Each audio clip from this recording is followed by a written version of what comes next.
gagawin ni Bangag lahat ang paraan para maibalik na si Zaldico sa Pilipinas. Makikipag-ugnayan sa Interpol, sa Portugal, lahat para maibalik si Zaldico. Kaya sabi ko sa'yo, BFF, stay ka lang dyan. You wait for me. Mga kababayan, ito talaga ang magpapahamak kay PRRD. Kasi nakaatang yung pangalan ni PRRD doon. Tay kami naman. 'Di ba? Buti sana kung mga bulate ang pinapipirma nila para mamatay na si Bangag o mamatay na ang lahat ng mga kawatan. Wala ho tayong mahabang pag-uusapan ngayon mga reaction update PH. Alamin lang ho natin ang latest update dito kay Tatay Digong. Kasi mga ka-update, inilabas ho ni Miss Maharlika dito na meron hong kabilang partido na naninira ho kay Tatay Digong. Hindi lang ho yan, aligaga na ho talaga itong admin ni Marcos Jr. na pauwiin ho itong si Zaldico. Kasi mga ka-update, alam na ho natin, isang alas itong si Zaldico. Marami rin hong alam yan dyan sa sindikatong mayroon ang admin ngayon. Kaya mga kabdit, sabay-sabay ho tayo mag-react, magkomento patungkol nga dito sa mga ilalabas na kababalaghan ni Miss Maharlika. Kaya kung bago lang ho kayo sa ating channel, isang like, isang share, isang subscribe lamang ho, malaking tulong ho. Sabay-sabay ho tayong makinig na ho sa kanya at sabay-sabay din ho tayong magkomento sa comment section. Kaya repta na ho tayo. Kaya kung sinong gustong pumirma, pumirma na kayo. Alright? Signature campaign for Bonjing. Do you like my hair, darling? Kalimutan ko lang yung Gcaw ko eh. But anyway, sabi ko nga kanina, pinadala ko na sa bahay ni Bonjing yung bulate, yung isang bulate para pumirma. Di ba? I-share nyo kay Alindog ko. Anong mga dramatics Anong panama ng mga kalaban natin, mga palangga? May panama ba sila? Hindi nila kaya mga ginagawa natin dito eh. Alright. So, anyway, alright. Okay, ayan. So mga kababayan, teka, tanggalin na muna natin dyan. Sinong gustong sumali sa Bulati campaign para mategi ng lahat ng mga mategi? So, di ba, nakakapayat yung hair ko. Sa mga hitad, okay, sa buong buhay ko kasi nakikita nyo naman, buong buhay ko ay para na laging long hair. So para maiba naman tayo mga palangginging. All right, so let's talk about sex, baby. Let's talk about you and me. Let's talk about, no, hindi yan ang pag-uusapan natin. Ang pag-uusapan natin, dahil pinapahamak talaga. Oy, real hair man, inday, real hair. Real hair yan. So, PRRD pinahamak. So, sabi nyo na naman, sabi ni Russell Aesthetics, Rihanna, ikaw ba yan? Yes, ako na nga ito. So, alright, linawin po natin, dahil ngayon pa lang, dapat hinuhubaran na natin ang mga alpot o mga alpotera ng bayan. Marami kasi ibig sabihin ng alpot, di ba? Alpot, di ba mayroong pelikula yan na pag tinatraidor mo yung bayan mo, anong dialogue yun? Tulungan niyo ako. I think sa Juan Luna movie yun na parang pag tinraidor mo yung bayan mo, para kang jutang nagpapakangkang sa mga, ano dialogue yun? Hindi ko lang maalala ngayon. Di ba? Si Vida na aliw sa hair ko. Abangan niyo bukas ang hair ko. So, everyday, dapat new hair tayo. So, Hi, Maricel Boyser. Of course, darling. So, eto na nga. Then, Scorpion, hindi bembang pag-usapan natin. Ayos lang, tawang-tawa lang ako ngayon. Ang saya-saya ko ngayong araw na to kasi puro kalokohan yung mga pinag-usapan namin ng mga friendship ko. Then, okay. Mga kababayan, yung mga nanonood sa akin, syempre kayo yung sumusuporta para sa Pilipino, para sa taong bayan, di ba? Sabi ni Dodo, taksil, di ba? Ang mga jutang mga taksil. So yun nga, mga alpotera. Sabi ko sa inyo, ang alpot hindi lang iisang tao. Alright? Hi, Marizel. Am I at the wrong channel? Gosh, sabi niya, gosh, you are so gorgeous. Thank you. Oo nga, kamukha ko na rin si Inday Annabel Rama. Okay lang, gusto ko naman yan si Inday Annabel, you know. Oo nga, minsan hindi ko na alam kung sino kamukha ko. Okay. Hindi ko alam, kasi natatawa din ako sa sarili ko. Hindi ko alam kung anong drama natin today. Pero nakakatawa din talaga, no? Sabi ka ng, sabi ka na nag-comment. Hi, Bonbon. Sabi ka na nag-comment doon sa Alindog TV 21. Anong natira doon naming tatlo ng mga kasama yung mga friends ko. Talagang nakatira tayo ng ng water, 'di ba? Nakatira tayo ng water today. Yeah, ano pa naman ni Annabel Rama? Tawagin niyo si Palangga Annabel. Anyway, tuloy na tayo. Tawa lang kayo dyan. So, bakit pinahamak si PRRD? Ulitin po natin, si Pulong Duterte na rin ang nagsabi na ayaw nang umuwi ni Pangulong Duterte hanggat si Bangag ang presidente.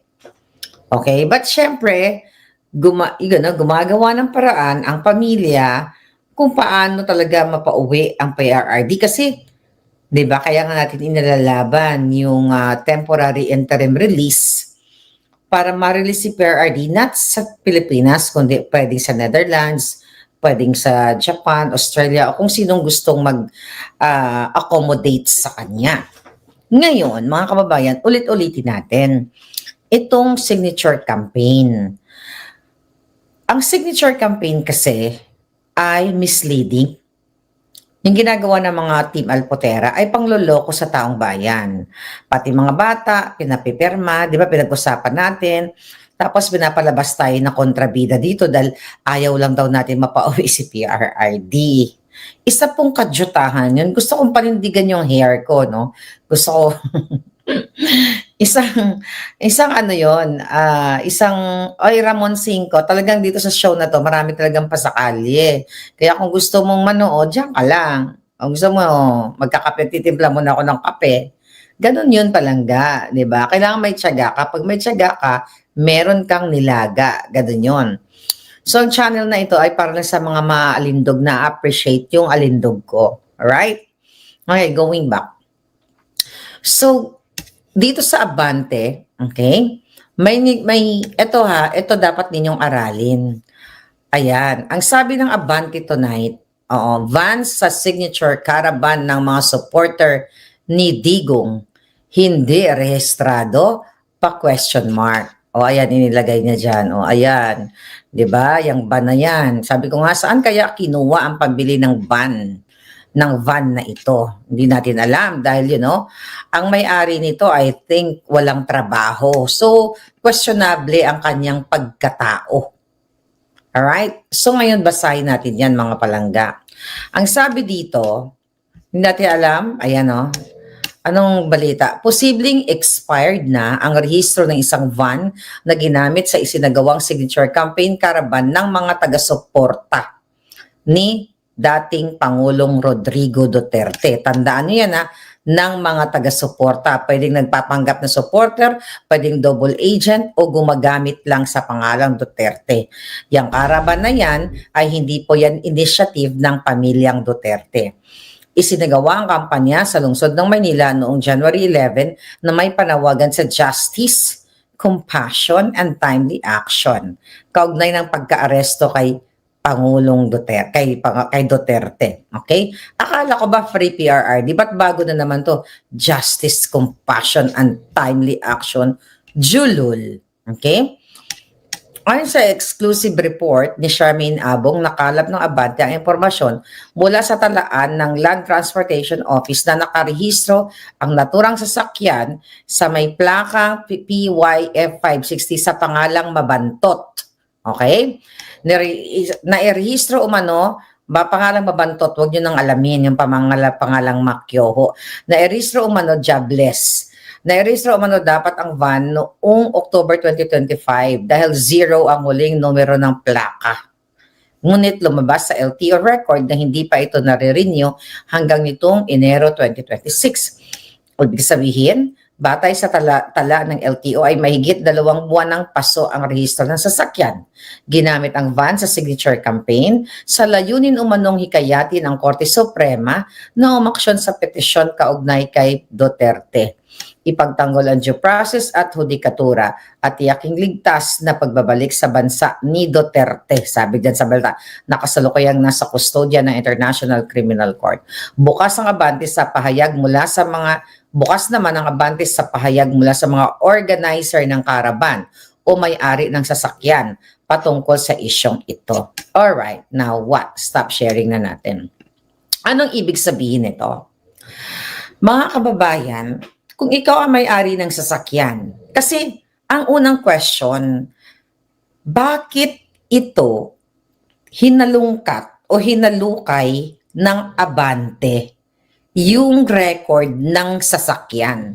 Magtataka ka, sino yung nasa likod ng naghalungkat ng record ng sasakyan? Kasi kung, emote-emote lang sila dyan, karaban-karaban, signature sila ng uuto, ganyan-ganyan, may taong nasa likod.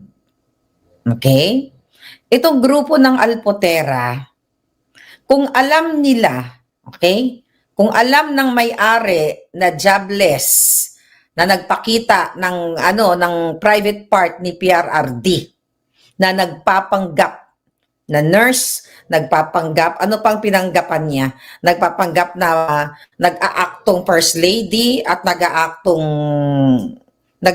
boba. Okay? Kung alam mo pala na expired na ang rehistro, dapat, minake sure mo o minake sure ng Team Alpotera na hindi mapahamak dahil bit-bit nila ang pangalan ni Pangulong Duterte. Or pwedeng sinadya nila para matint ang pangalan ni Pangulong Duterte. Lalo na parang, itong mga jutang genimis na ito, na mga alpot na ito, bakit kaya bakit kaya nila ginagawa ito? 'Di ba? Mga kababayan, kung wala kang the fact na inexploit o pinahiya ang Pangulong Duterte na pinakita, yaya mantog nawong malandi, sabi ni Hans. So, the fact na wala talagang pagmamahal o concern kay PRRD, yung palang ilako mo ang pag-aari o ang private part ni Pangulong Duterte ay isang kawalang respeto, ay isang pambababoy. So ngayon, eto na naman. Okay? Sinong maapektuhan dito? Si Pangulong Duterte. Ito mga putang inang ito, wala naman yan silang pakialam. Kasi ang goal lang nila ng Team Alpotera, mangloko ng tao, manulisit, di ba? Magpanggap na kunyari sila ay para kay Pangulong Duterte. Wala naman bearing yan kay Sara. Sinabi na ni Inday Sara, huwag kayo magbigay ng passport information or any identification like address, exact address, full signature, ID, di ba? Sinabi yan, malinaw. Pero pinagpipilitan pa rin ng mga jutang genimes na inggit sa hair ko. Di ba? Inggit na inggit sila sa hair ko kasi wala silang hair na blonde. Blonde, di man si Inday, ano ka man imo. Baka niyo bukas ang hair ko. Iba naman. Now what? Mga kababayan, ito talaga ang magpapahamak kay PRRD. Kasi nakaatang yung pangalan ni PRRD doon. Tay kami naman. Diba? Buti sana kung mga bulate ang pinapipirma nila para mamatay na si Bangag o mamatay na ang lahat ng mga kawatan. The problem, mga kababayan, ang ginagawa nila ay gamit ng pangalan ni PRRD sa kanilang kajotahan. Okay, tingnan natin, baka may message si PRRD. You know what I mean? Okay, tingnan natin. Alright. So, yun. Ano yan? Pagod lang yan sana nag-normal rally lang. Tapos ito naman, itong mga, well, hindi ko kayo naaway. Kulang kayo sa aruga. Yung mga kulang sa aruga na nagsasabi na, Maharlika, bakit hindi na lang kayo magkaisa? Bakit ako magkikipagkaisa sa mga alpot at mga users? Sa mga siraulong gumagamit sa pangalan ni PRRD. Buksan ninyo ang isipan ninyo. Ngayon pa lang, puksainan natin ang mga alpot, mga biga-biga nga nagabukaka sa mga matatanda. Right? Pascuala Limatok, tawa-tawa ka dyan. Okay? Ngayon pa lang, puksainan natin, never ever tayong magwat. Okay? Magpaloko. Nabudol na tayo ng mga bangag. Nabudol na tayo ng mga dilawan. Nakakala natin para sa Pilipino. Hindi porket sinabing Duterte supporter yan, ay maniniwala na tayo. Hindi tayo basta-basta naniniwala. Dahil ang misyon ni Maharlika, puksain ang mga alpot at yung mga bolate isend sa bahay ni Lisa Tanas at ni Bonjing para pumirma na, para mategi na silang lahat dahil sila ay salot sa bayan. Alright? So yan. So malinaw yan sa sikat ng araw, kaya galit na galit sila si Palangga. Okay, ang daming, alam mo, nakakatawa. Desperado na sila, di ba? Desperado na talaga sila sa kay Maharlika kasi, alam nyo, kahit anong bato sa akin ng mga kasinungalingan, pinagtatawanan ko lang. Sabi nga doon sa group chat namin, Palangga, may bagong bato na naman sa iyo. Ano yung may anak ko sa Hapon? O nag-Japan ako? Sabi ko, nag-upgrade na pala ako. Dahil ang sabi ng mga ano tawag dito, ng mga insimada, 'di ba? Yung picture ko sa Newport Beach, Newport Beach, mga beach mga 'yan. Sa Cubao, 'di ba? Sa Cubao daw 'yon. No, ngayon sa Japan na naman, upgraded ng alindog ng lola niyo, 'di ba? So anyway, ganun po talaga gumawa ang mga may saltik, yung mga psychotic. Okay? Kahit namugmukha na silang tanga, gumagawa sila ng issue against Maharlika. Samantalang ako, I'm enjoying my life. Nag-cooking show ako 2 days ago, 'di ba? Pero tumigil na ako sa cooking ko, not really cooking show. So nabay kasi nagrereklamo na yung mga tao, jomo-joba na raw sila sa mga luto ko. Gusto nila mag-diet. Maya-maya, gusto ko magluto. Hi Remy, ikaw ba yan? Ayan, si Remy. Oh. Ayan, si Remy ang from Japan. Okay, nanilibre kami sa, ano ba yun, Remy? Kinainan natin, ang sarap-sarap. I'm going back there very soon. Alright? Magkita tayo at hanapin ko yung yung mga anak ko sa hapon. Hanapin ko yung mga anak ko sa hapon. O si Miuri na lang yung anak ko. Ayan, talagang Haponesa yan. Ganda-gandang bata. Okay? Okay, sabi ni Dens, Ma'am, yan bang van nila? Yan yung ginamit din sa Alitagtag? Hindi ko alam. I'm not sure with that, Palangga. Yes, I am baby Annabelle Rama. Hi, Tita Annabelle. Can you be my friend? Chika lang. Hindi, gusto ko yan. Bata pa lang ako. Gusto ko yan, si Inday. Si Inday Annabelle ba? Alright? Si Muri na lang daw anak ko. Kailan ba kayo pupunta ng Amerika dito, mga akla? Remy, okay, kailan na mapalitan yung pangalan mo? You have to join sa Alindog TV. By the way, kailangan makilala mo si Matilda at saka si Athena. And this is Piper. Okay. Habang bumubula ang bibig ng mga ensimada, mga alpot, Maharlika is enjoying her life. How about that? And now, here's John Vic Remulla. Yung magkapatid na Remulla, kulang na lang, burahin ako niyan sa mundo. Okay? Dahil pa imbestigahan daw nila ako. Parang si ano lang yan, si NBI Director Santiago. Remy, do you like my hair, darling? Okay? So parang si ano lang yan, si Santiago na hinahanap ako na gusto kong ipagurgur. Okay, here we go. Mga kababayan, ito pakinggan muna natin bago tayo mag-react. Dapat kahapon pa to nakalimutan ko eh. Dami kasing topic sa buhay. Okay, here we go. Pakinggan nyo to, interview ni John Vic Remulla na crush ni Liza Tanas na pulidong-pulido ang mga regalo, okay? Sa mga pulido, okay? Ngayon, mga kababayan, here we go. Interview ito serious interview to pero itong sagot ni John Vic. Tanungin kung saan papunta expose. Gusto ko lang malaman, how will I call you? Ay, teka. Teka lang, Rufa May. Hold your, breath. Uy. Okay. Tanungin kung saan papunta expose. Gusto ko lang malaman, how will I call you? Like, DILG, sir? Or... Pwedeng love. Nakita niyo yan? Napanood niyo na yan? Sex. Dangerous, ha? Be careful. Maganda to. Baka ma-impeach ka, ha? Ano nga, may kasi ka lang. Mm-mm. Ano yun? Love daw. Hindi ko nakita na bibindang ka. Oo nga eh. Hindi, may nagsasalita dito rin. Dami nagsasalita. Ano yun? Lang daw, sex. Saglag. Alam mo, anong ibig sabihin yan? Unang-una may asawa yan. Pero pumupulido pa. Tapos crush pa ni Liza Tanas. Yan ba the way sumagot ang mga cabinet secretaries ni Bangag? Lumalandi siya o nilalandi niya si Rufa May. Meron bang DILG secretary? Meron ba kayong narinig na mga cabinet secretaries, let's say, sa US or sa ibang bansa, na kapag ini-interview ng ganyan, ganun yung sagot? Wala, di ba? Only in the Philippines. Kasi, anong ibig sabihin yan? Behind the scenes, bastos talaga siya.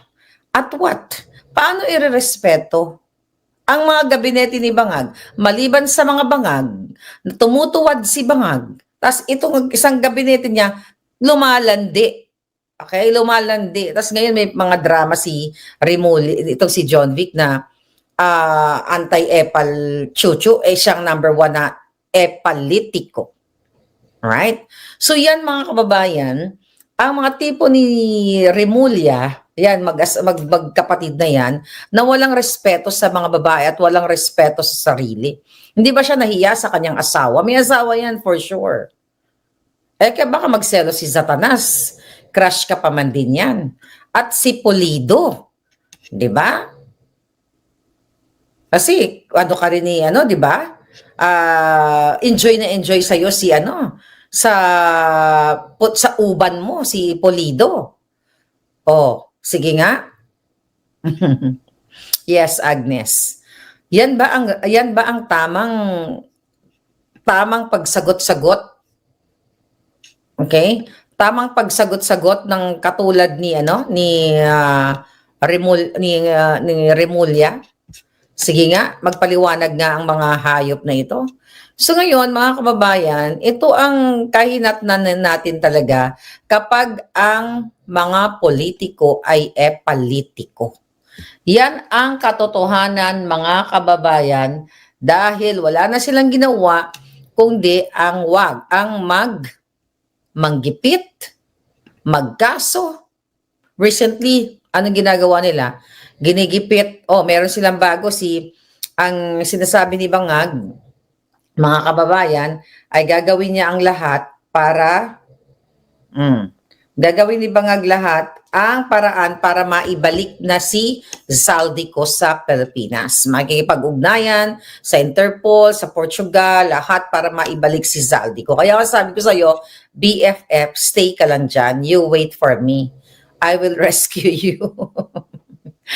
No, just kidding, mga kababayan.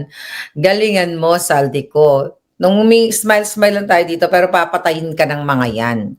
Gugurgurin ka. It's the same thing na gusto nila akong gurgurin. Sabi ni Pascuala Limot,